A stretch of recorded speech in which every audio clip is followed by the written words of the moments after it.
Le Sénégal a l'honneur d'abriter cette importante rencontre africaine qui va se tenir à l'hôtel King Fahd Palace du 27 au 31 août 2018.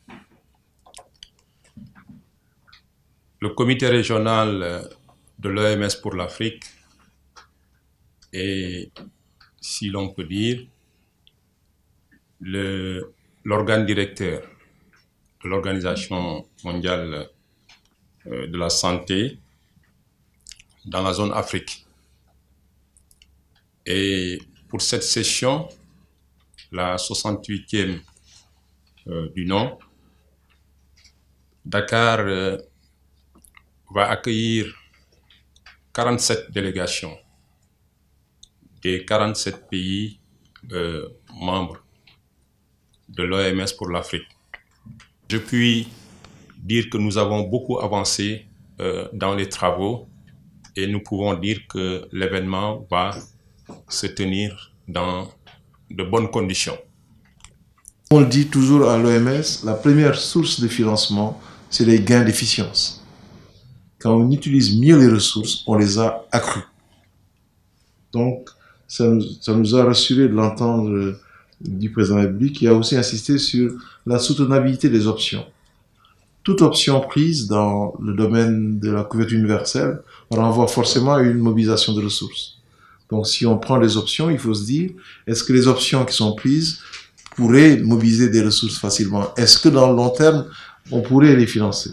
Je crois que si nous combinons plus d'efficience, plus de soutenabilité, à ce moment-là, il nous sera plus facile de mobiliser des ressources, de faire les résultats, parce qu'on est à l'ère, la gestion axée sur les résultats. Je parlais du privé tantôt, le privé ne mettra des ressources que parce qu'on aura engrangé des résultats. C'est un point important. Autre point aussi qui m'a semblé nécessaire de préciser, quelqu'un l'a dit, je crois que c'est Madame Sassaro qui a parlé de la prise en compte de Ebola. Bien sûr, le secrétaire général l'a dit, mais vous savez, de plus en plus, depuis ce qui s'est passé dans quelques pays voisins, dans la région Afrique, on insiste beaucoup sur les urgences de santé publique. C'est une question essentielle, la question des urgences de santé publique.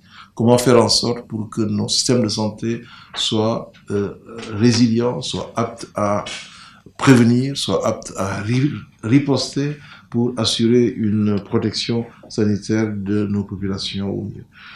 Un pays comme le Sénégal, encore une fois, prêche par l'exemple en mettant en place un centre des opérations d'urgence, le CCOUS, que nous avons eu à visiter et qui est effectivement un exemple que beaucoup de pays africains voudraient voir. Et je crois que en marge de cette rencontre, nous ne serons pas surpris d'enregistrer des demandes de visite de ce centre qui est quand même une structure assez rare dans cette partie du monde.